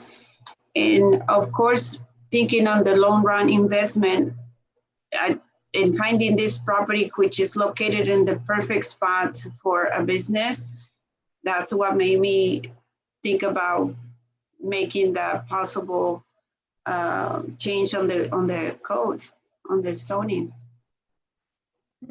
Okay, yeah, well, I do appreciate some of the information. I would echo what some of the others have said. That I have concern just as a neighbor coming in and out of my own neighborhood and already struggling with the impacts of Hall Boulevard, the reopening of, many of the businesses in the neighborhood and surrounding area, and just seeing the floral pop-up shop, even though you said it was a one-time instance, just even seeing the traffic from something like that is one time or small and, supposed to be welcoming and benefit the community, the impact that had and coming in and out of a neighborhood, very dangerous and unsafe. So be very eager to see what kind of parking, what that looks like and some of the development there. So I do appreciate the information. Thank you. You're welcome. Okay, with that, we need to move on. So I'm closing the discussion on the development proposal, and next we need to move on to our administrative tasks, and then we have some regular board business. Konnette, do you have the meeting minutes for August ready? I believe I sent them out. Did you not get them? I got them, yes. Oh, okay. Do we have a motion for their approval or corrections to the minutes? I move the minutes be approved. Is there a second to that motion? I'll second Juanita's motion. All in favor of approving the August meeting minutes, or raise your hand. This is for board members. Looks like a unanimous. Okay. Annie, would you like to give the treasurer's report? I can let you display if you'd like to.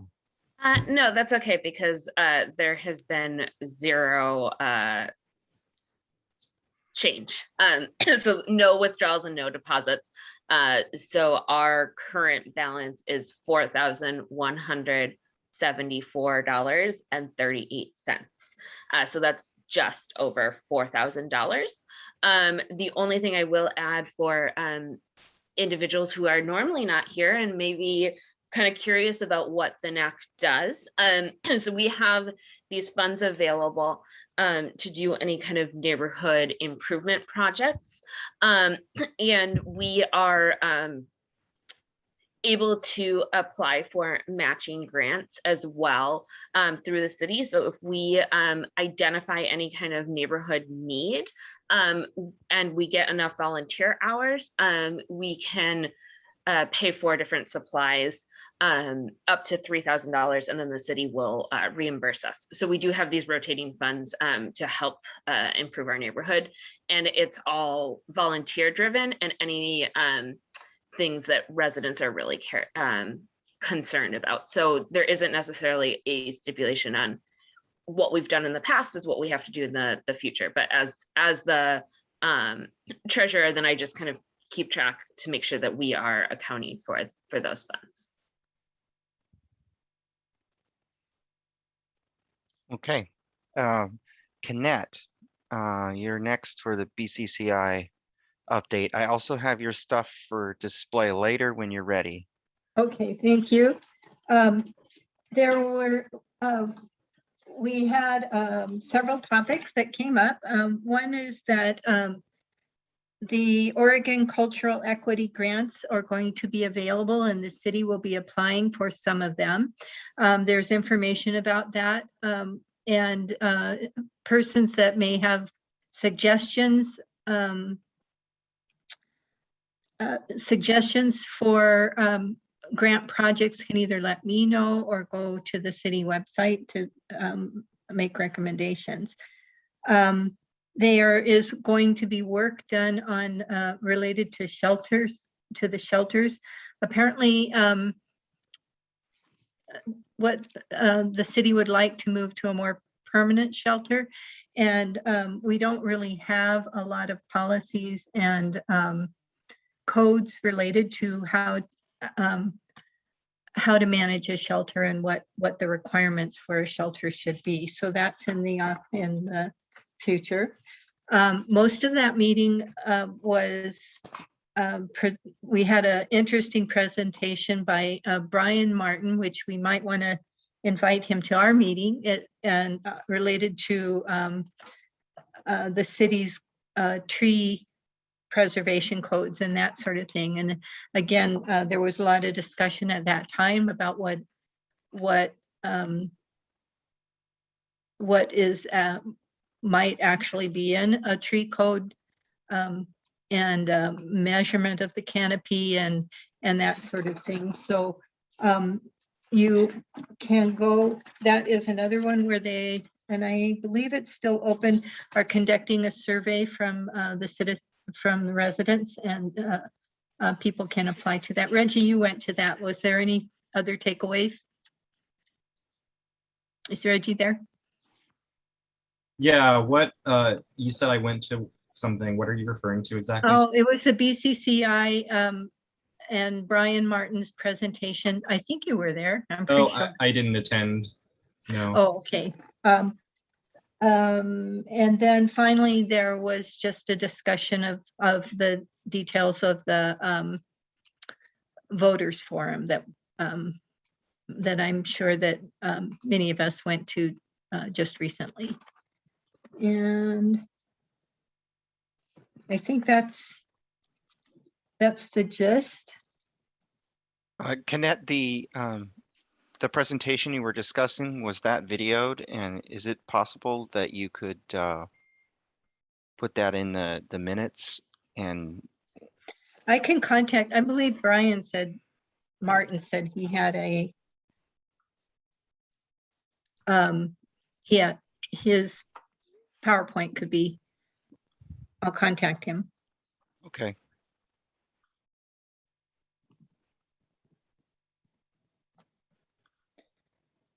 Okay. If that's it for BCCI, then we can cover the tree planting event next. Yeah, I'll jump right into it. Thanks, Konnette and Adam. So first, so I have two updates really: the Schiffler Park tree planting and the Murmuring Pines tree planting. So for Schiffler, we got that signed along with Central Beaverton NAC, and that's been sent to THPRD for final signing. So kind of looking forward, I wanted to just talk to you all about a potential date for the planting event at Schiffler.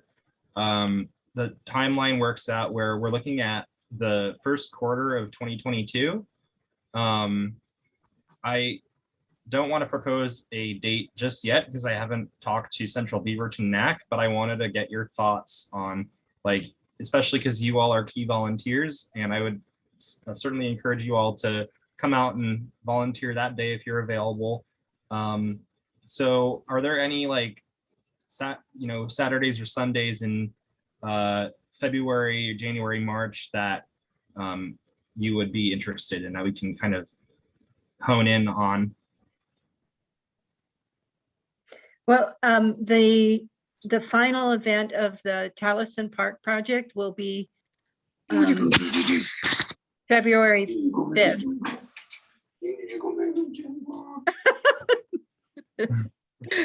And when is the Super Bowl? I think it's the next Saturday after that, but I'm not sure. Annie, did you know?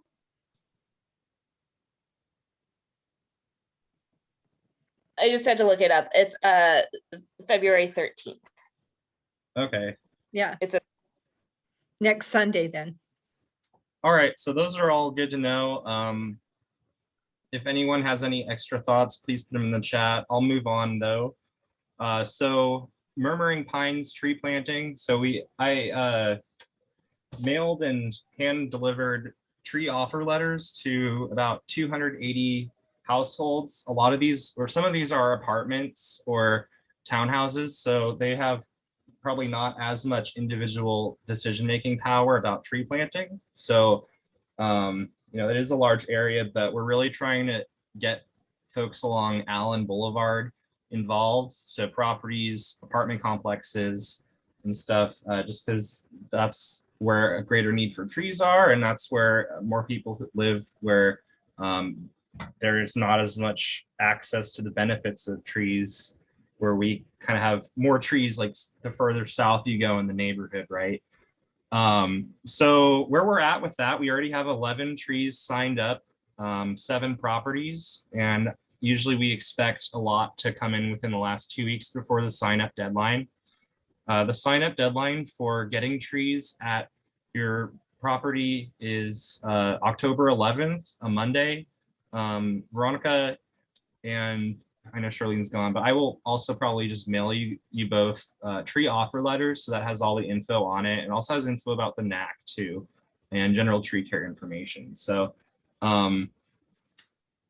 yeah, so the planting event is, again, for our neighborhood, focusing on the Murmuring Pines subdivision, kind of along Dale Avenue, 130th. That's going to be Sunday, November 14th from 1 to 4:30 p.m. I've posted the registration form to volunteer in the chat, surveymonkey.com/r/xd6xmwf. So we're hoping for about 30 volunteers. Shout out to Miles and the neighborhood program for getting the postcards sent out. That did produce a few volunteer signups, which is really exciting. Let's see. We're looking for key volunteers such as, helping coordinate registration and, hanging out at the staging site, providing outreach to neighbors, talking to folks as they walk by about what we're doing, photography, and we also need a couple of crew leaders, essentially. So like you'd be leading a small crew, probably a lot of students and residents, just leading them in proper tree planting technique, making sure everyone's having a good time and being safe. A few of us have done that in the past. Thank you, Steve, Annie, Adam, Konnette. I know you've all done these roles, so we're always looking for more. Oh, Juanita too. Yeah,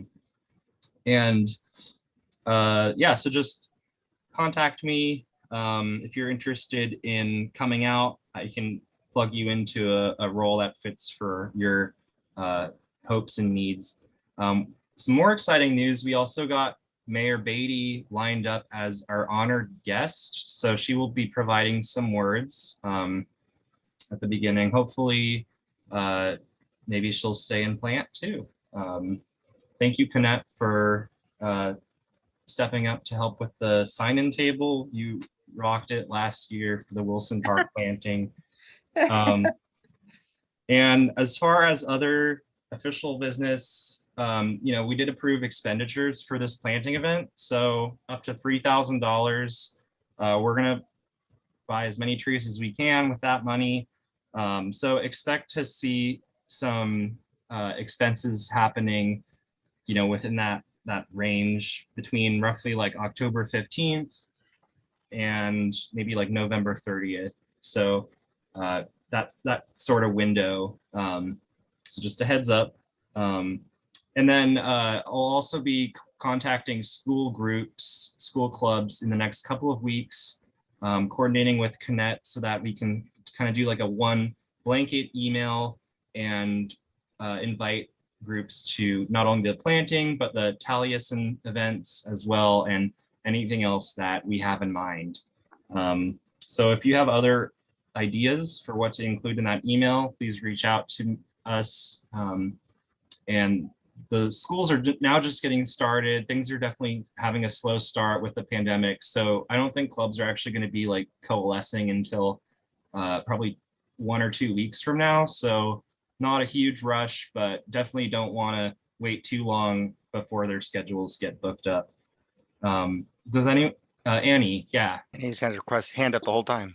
Yeah, I just wanted to make a point of clarification, especially if there's anyone on the call who might have received one of the flyers and got confused. And if you hear of your neighbors having questions, there was a typo on the mailer that went out, and it said November 24th, which is a Wednesday, and the tree planting event is November 14th, which is a Sunday. So it should be pretty clear that Sunday afternoon is a good day to plant trees and a Wednesday afternoon is a weird time to plant trees. I mean, it's a great time, but it is more, but if in case you get any questions or you were confused, it is Sunday, November 14th. Yeah, thanks for bringing that up.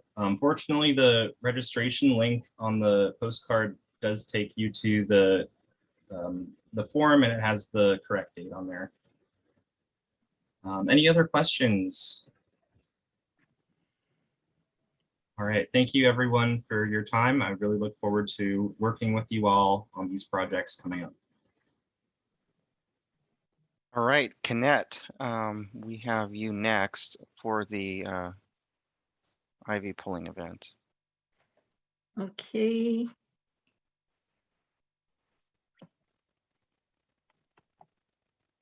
Shoot, hang on a second. I've got your slide displaying. Okay, good. For the Taliesin event, this is we're going to have the third part of our four-part project to restore the ground nesting bird habitat in the Taliesin Park. Our project, instead of just being an ivy pull, was upgraded to a habitat restoration by THPRD, who we are partnering with for this event. Basically, once the ivy is cleared at this time, our follow-up event in February will be to plant some bushes and other cover which promote ground nesting birds, which have been found in this parking area, this park area. The little picture you see there is a picture of a ground nest that was actually taken from Taliesin. Date is October 16th from 9 to 11:30, 2.5-hour event.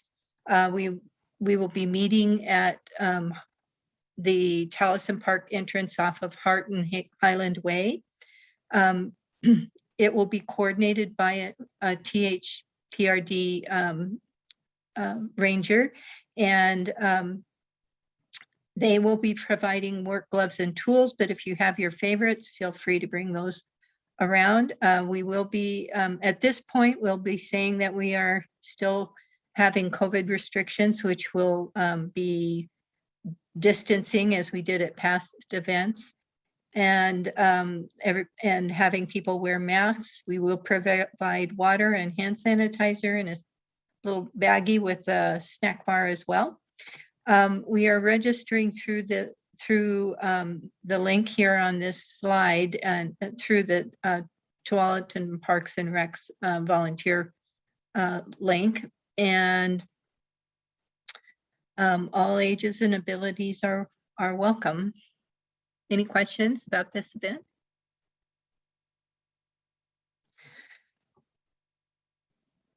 Okay.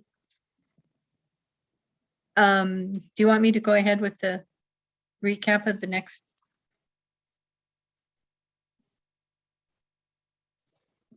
It does look like there are two questions, one from oh, sure. One from Rihanna You can unmute and ask your question. And then one from Reggie. Hi, Konnette. I volunteered at the last event and I want to volunteer again at this one, but won't be able to be there for the whole time. Is it possible to come early and start pulling ivy early? We chose that time because there's houses right adjacent to the that little makes park. sense. Yeah. Okay. But if you wanted to come a little early and just help me set up, I would welcome the help. Perfect. Let's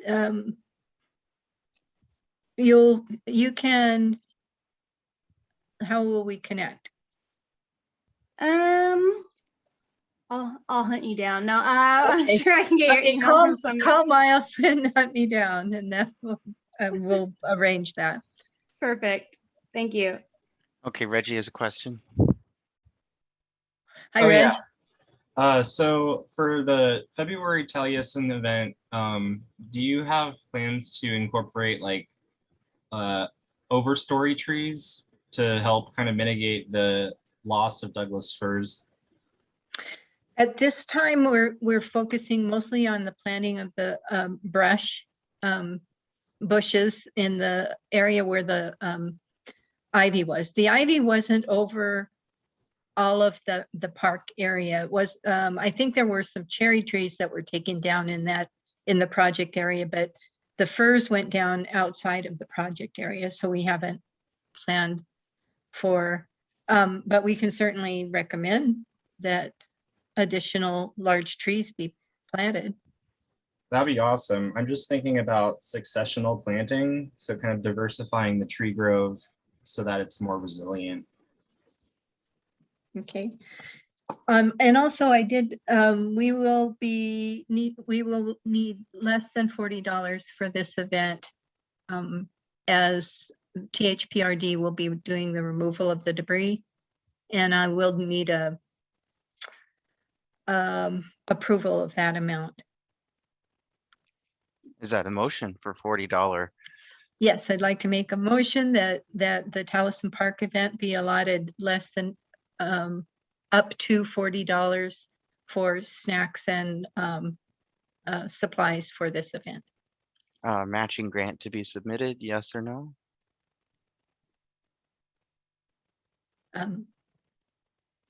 Pretty small. Pretty small. I could confer Well, we with. get the money back if we do a matching grant. So maybe Yeah. throw a few, if you throw a few things that cost more and make it worth doing a matching grant, like some of your brush or trees or something. And this, we did have originally had a matching grant for this project. Can, let's say if the matching grant isn't still in effect for this project, and we need a new one, that we do submit an additional grant. Would that work? Mm-hmm. Okay. Is there a second on Konnette's motion? I second. Discussion. Konnette, the only thing I would say is I will drop off. I have the bottled water that you have from the last event at my house. So I will drop that off just so that we aren't duplicating purchases on things.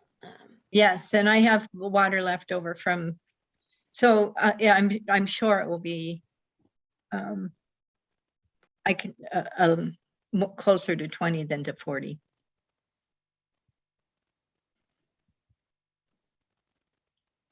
Okay, if there's no further discussion, let's vote on the motion. All in favor of the motion? Aye. We have unanimous passage. All right. Back to school awareness was our next one. Konnette, do you want to cover that? Yes. And Annie, you can jump in too whenever. So at our August meeting, we approved a back to school traffic safety campaign. This was on concerns from the neighborhood that there's still quite a bit of concern for kids' safety going to school, even in the wake of the failure of some of our traffic calming projects. So met with Safe Routes to School and talked with the principal, Erin Miles, about how we could best augment what they are already doing for back to school safety, and came up with a 4-point campaign. And the first of that was to use our media resources to remind people that that kids are, it's been a while and kids are now coming back to school, and to look out for them and the school buses as they head back. We did an email, sent out an email from our listserv. We sent out a mailer that I think arrived around September 3rd, and we and Annie put some posts out on Facebook page and Nextdoor, reaching probably at least around 3,000 people is what I understand our listserv and our mailers are reach. The second thing was to provide yard signs to residents with safe route, with safety messages on them to drive cautiously, reminding drivers that kids are back in a visual way in advance of the start of school. We were actually, even more went out today, but there were 23 signs placed at 20 residences. There were 12 put on THPRD property and 6 at Fir Grove Elementary, and then an additional sign at Beaverton Christian Church. Safe Routes to School also provided signs to parents at their September 3rd volunteer event. If you've been out and around the neighborhood, I think we did a pretty good job of targeting the streets close to school and the primary routes to school. And they are a bright pink sign that is hard to miss. The third element was corner greeters. This is a relatively new program for Safe Routes Back to School. We provided the volunteers. They provided additional signs and safety vests. And the idea was that greeters stand in key areas on the routes to school with the signs and are a visual reminder to drivers coming through the neighborhood. We had 9 volunteers that alerted the drivers with these signs, and we did this on August 8th and 9th. That wasn't enough to do all 4 days, but I think it was still pretty effective and impactful. Beaverton Christian Church allowed us to set up our registration table at their parking lot. The Beaverton Police SR school resource officer added their presence driving in the neighborhood around the school routes as well, and are handing out handouts on what the school zones are. And the parent volunteer group also posted information to school parents. The final point on this campaign will be the map walk. And Annie, do you want to talk a little bit about that? Yeah, I can jump in. So because we're kind of trying to keep the momentum going on this project, and also kind of after you get everyone's really cautious when they're getting back to school, but old habits die hard. And right after break, and when it's winter and crabby, people get short and they start driving faster.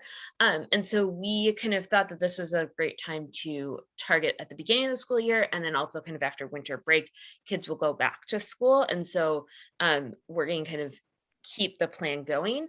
And with this, we're going to do a map walk event, which is a really cool way to kind of have the whole neighborhood involved. It's put on by the Safe Routes to School, and basically you have volunteers walk the different routes that kids could be walking to school, and they map it with any kind of safety risks or any kind of concerns, and then that way it's as improvements are being made, they can specifically target those areas.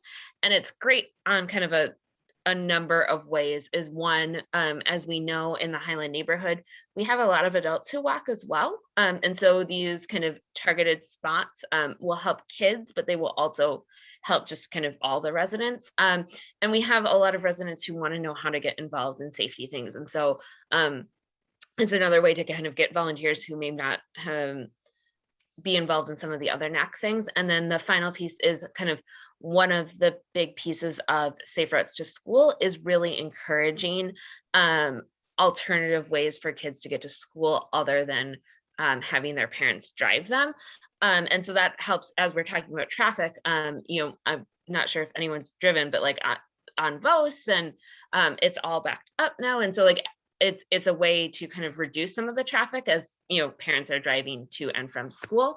But a lot of parents don't feel safe sending their kids to school if there are safety concerns walking or driving.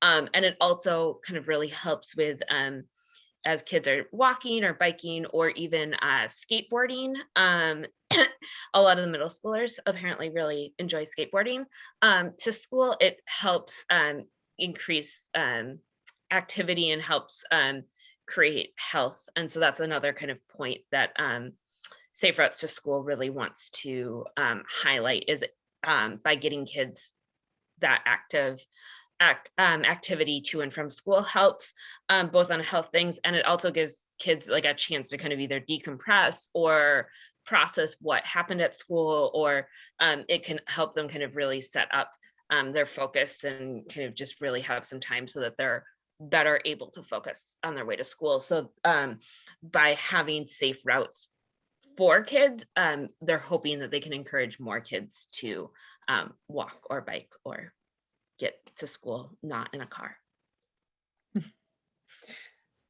Thanks. And so our final expenses for this event was for the snack bags and for the because they are out away from water or a way to wash their hands, that we gave out hand sanitizers. Most people this time around had their own mask. The amount is $23.27, which Miles wants to pay from. I guess the concern was that BCCI might not have had the chance to meet and approve a grant. And so, and Miles offered to pay out of their petty cash, and it is $23.27 for the bags for this event, supplies for this event. Also, I heard today from Leah Beato, who is the coordinator of the Safe Routes to School, that other neighborhoods were wondering about the signs because they'd heard or seen our signs. So I will collect signs. I had said I'd pick up some of the signs from the weekend of the 17th, and maybe we can help them out with signs. So the idea is these signs are going to rotate to other neighborhoods? Well, we were going to pull the signs for a while and redistribute them for Annie's event to kind of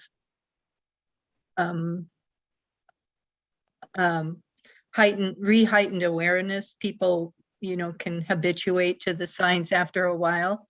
If we pull them and put them back in, they'll go, oh yeah, that's okay. We need to remember. But the signs that were handed out at the events to parents are permanent, so the parents get to decide what they want to do with them.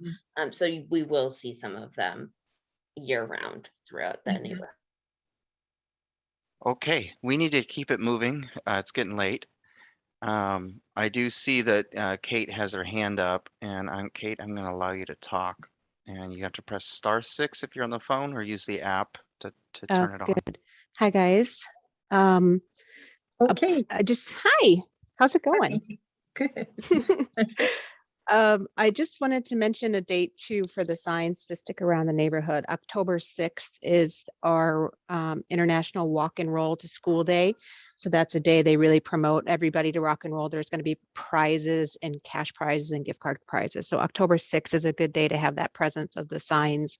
There's a community walk, I think on September 28th. It's our first back to school community walk where all the neighborhoods are going to be leaving their houses and walking to the school. So on the 28th too, getting the signs. There's some that have been gathered at Fir Grove. I was thinking about just asking some families I know along Wilson that I noticed didn't have them to maybe put them up for the community walk in the rock and roll. And then Annie, I know you signed up for this too, but I wasn't sure if it was worth mentioning the grant for the volunteer for the walking school bus to the NAC, because we're having a hard time recruiting like people in the school for it. So I don't know what the jurisdiction is for recruiting other volunteers, but the Metro has a grant to pay somebody $500 to coordinate a walking school bus for the community. So this would allow parents to drop their kids off somewhere in the neighborhood where an adult volunteer would then walk the kids the rest of the way to school in a safe manner. If there's more than a handful of kids, then 2 parents would do that. So there's a grant now that will pay for that.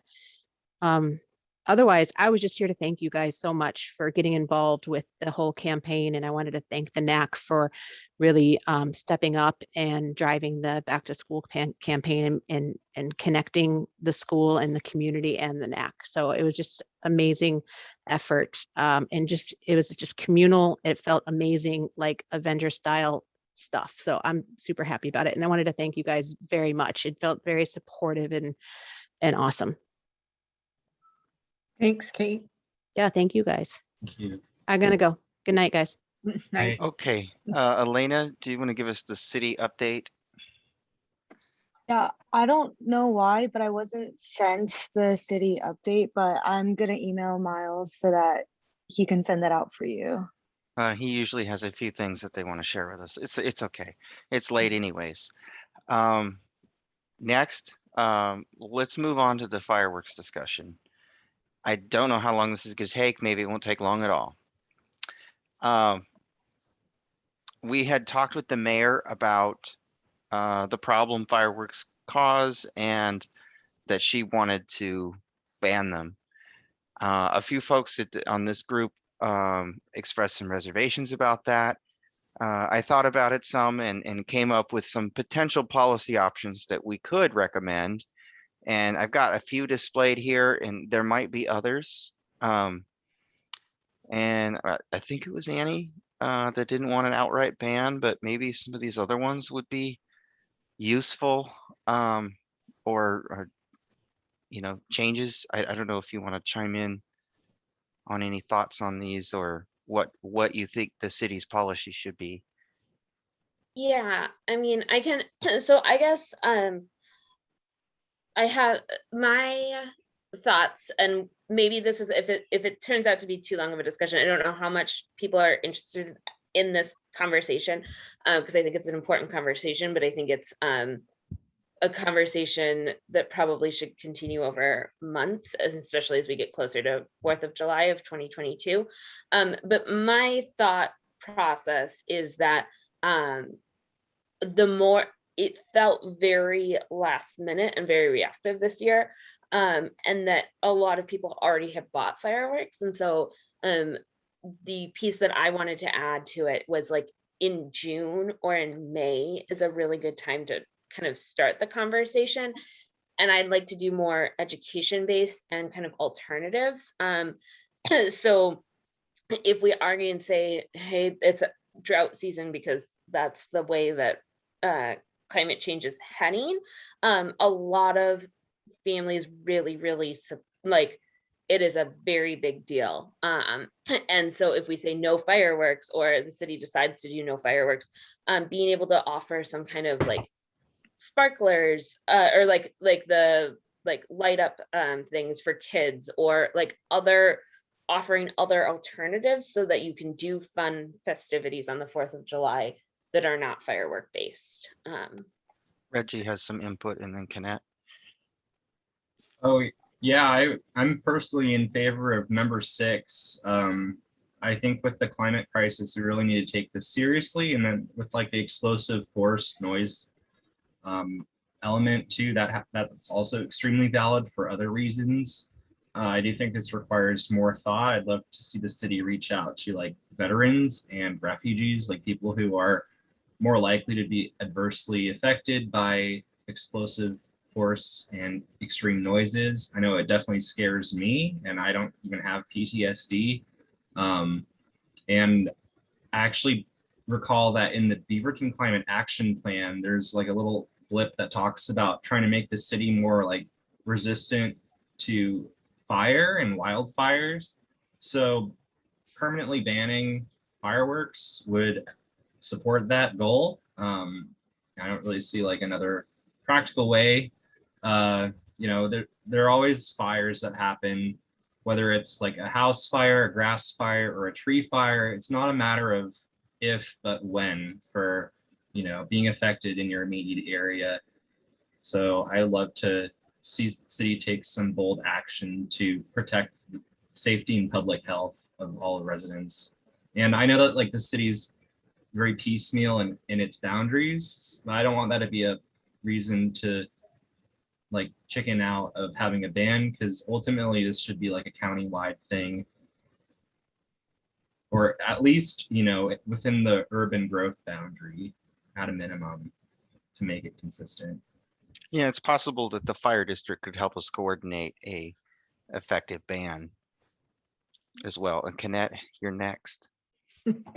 I think part of the issue is that a lot of the fireworks don't come from Oregon and don't comply with Oregon rules.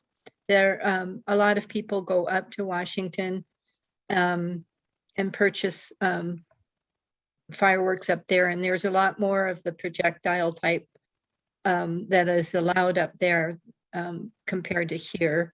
And so I agree with Annie on to start the conversation maybe June or May, and have a little more time to figure out what the real issues are. As far as, I would hate to see things like sparklers banned, or some of the of the fireworks that don't have the safety issues that some of the projectile ones do. All right, I see Judy has her hands up. We haven't heard from you yet, Judy. So go ahead. Whoa. I live near the I live near the Nexus Church, and due respect, but waiting until May or June to start the conversation skips New Year's Eve. And I have to say that it always feels like I'm under artillery assault. And this past 4th of July, somebody was setting off these fireworks that were nothing but a flash and a bang, and it was a really loud bang. And I just find it incivil and unsafe, and I would be so happy if it were banned. Okay, and Annie's next. I also kind of wanted to talk or kind of build on Reggie's point of county level stuff, because Beaverton boundaries are really weird and very porous. And so with the fact that we just had the Washington County District Attorney here today, I think that having a discussion at the county level and seeing maybe if there's can be some NAC coordination and some neighborhood organizing that addresses the county level. This seems to me like a bigger county issue than necessarily a city issue, because when you get into boundaries, like you could have a Portland address but live in Beaverton, or you could have a Beaverton address but actually be in unincorporated Washington County. And then also when you've looked at the fire districts posts around 4th of July, grass and dry grass is usually their biggest concern with fireworks, and all it takes is a spark. And so you think about in the county, and when we get outside of the city of Beaverton, how much dry grass there is, which can spread so rapidly. And so the county seems like a really important place to focus. Okay, I think with that input, we can resume this conversation again, and maybe get some more ideas. We certainly can use this city volunteer organization's role to influence county officials or fire district officials to help us with this. And the mayor can also use her intergovernmental contacts to get a coordinated multi-city and multi-authority plan going. But we could still work through the city to get something like that, even if we have to talk to the county commissioners or to the fire district themselves.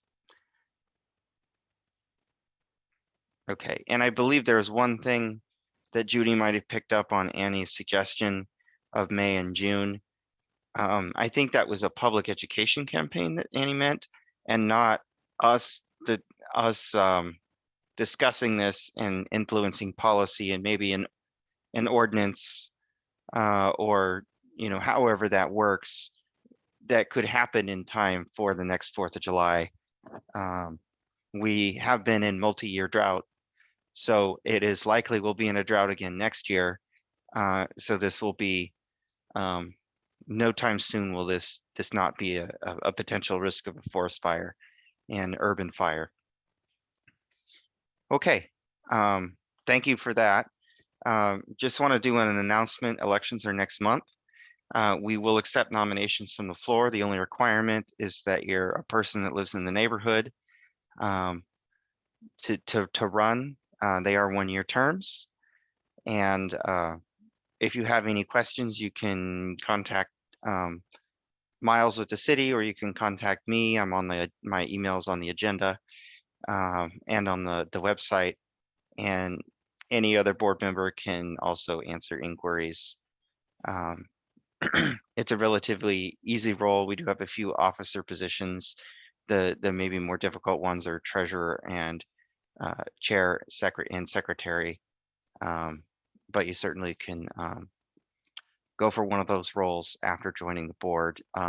Membership in the board, and then the board selects who the officers are going to be amongst themselves once they're elected. Okay, that said, are there any final visitor comments before we wrap up? I know we're a little over time. Okay, Annie. Sorry, I know we are over time. I just felt like it was really important to add this, since we just did the public safety or the traffic safety piece, is that I have had a lot of conversations with new residents who are normally not involved in the NAC, and they've been very, very thankful for the pink signs, and have shared that it has actually made a difference. Like, I just talked to someone this afternoon who said, I've noticed people seeing the sign and then actually slowing down.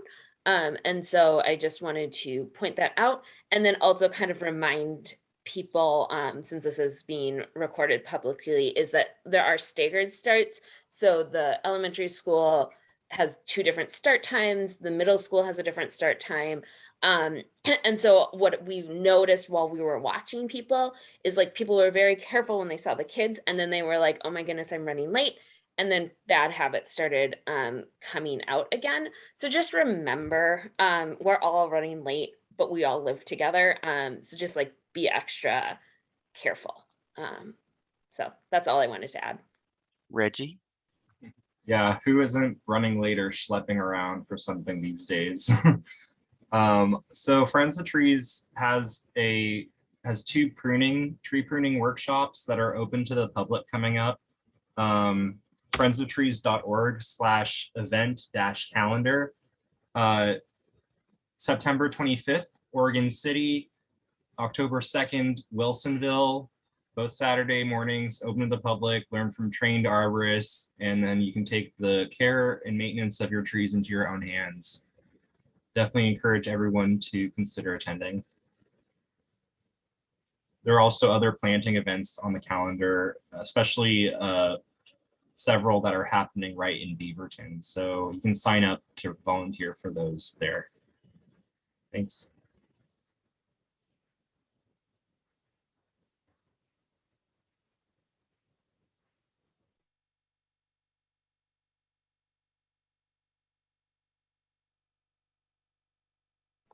You're Adam, muted.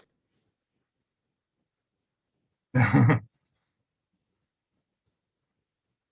Okay, hearing none, that there's no other announcements. I just adjourned the meeting while on mute. So this meeting is adjourned, and thank you for coming tonight. Bye-bye. Bye.